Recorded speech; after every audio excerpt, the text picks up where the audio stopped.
Not too big, not too small, the Mercedes-Benz GLB and Land Rover Discovery Sport, the 7-seat luxury car that Aussie buyers want or need. Let's see what they offer and see which one we'd choose.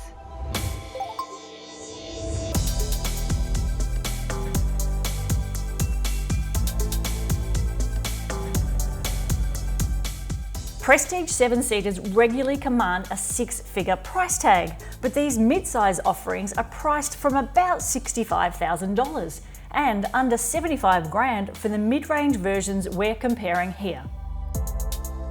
They don't have the proportions of their larger 7-seat SUV siblings, but maybe they hit more important sweet spots like affordability and manoeuvrability. If you're confused about where these vehicles fit in the SUV battlefield, then hear this. The Mercedes-Benz GLB is based on the A-Class platform, but its larger dimensions means it has room for 7 occupants.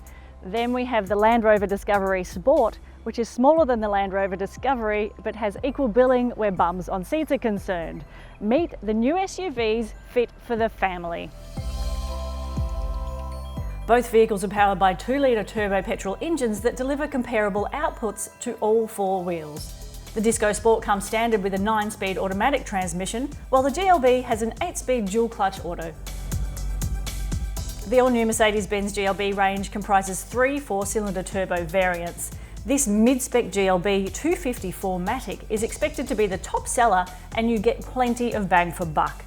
Step up to the AMG 35 Performance variant if you need more and have the bucks to afford it. The Land Rover Discovery Sport is a strong seller down under, and it received a major update in 2020. This Discovery Sport R-Dynamic SE P250 is priced mid-pack in a 10-strong lineup and is a worthy rival to the new Benz.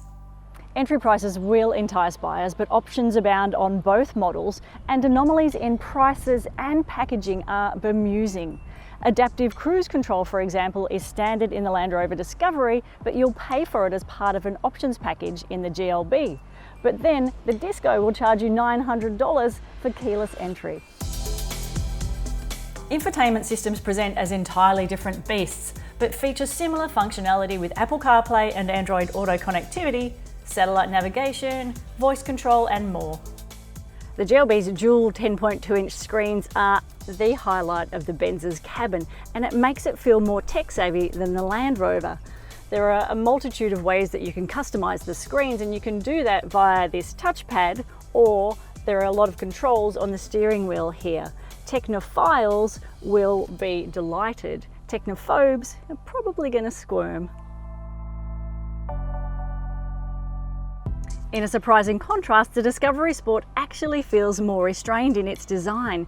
It feels more understated and arguably easier to navigate. You've got your touchscreen here with Apple CarPlay at the moment. You've got your dual zone climate control and in-car settings, or you can use your multifunction steering wheel. Vastly different approaches to design divide these two, but high-tech gadgetry, luxury finishes and attention to detail are common to both.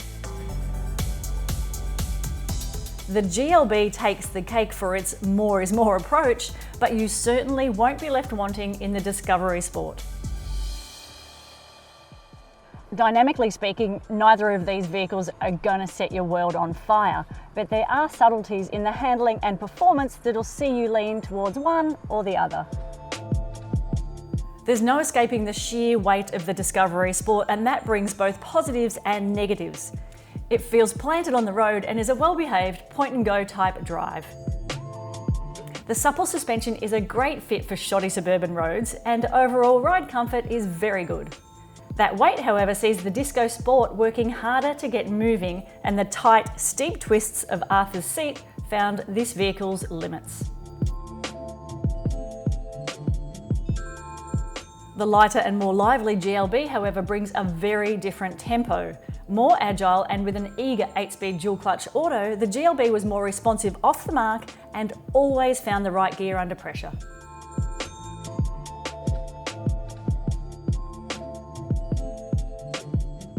Tip to spend most of their life in the suburbs, these medium-sized SUVs combine city car ease of use with SUV versatility. They'll appeal to many. including young families who are used to having lots of hangers-on. Think about soccer, footy, basketball training. You know what I'm talking about. So with that in mind, let's check out the all-important second and third rows and the boot space. Again, there are many similarities. Both second rows feature stadium-style seating, sliding function, a centre armrest with cup holders, 2 ISOFIX positions, and 3 top tethered child seat anchors. It's the dimensionally larger Discovery Sport that offers more generous space. Squeezing into the third row is tight in both vehicles. The Discovery Sport's sliding seats are a tad lighter to manoeuvre, making it easier for kids and some adults to get in and out.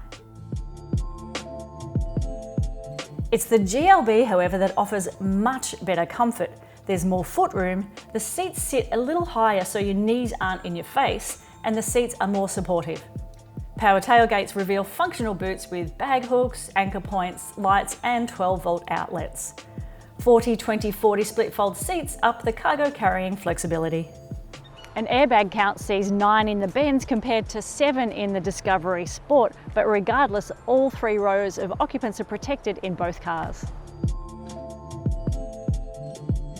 Both vehicles have a 5-star safety rating, but it's the Benz that has a longer warranty period and better after-sales support.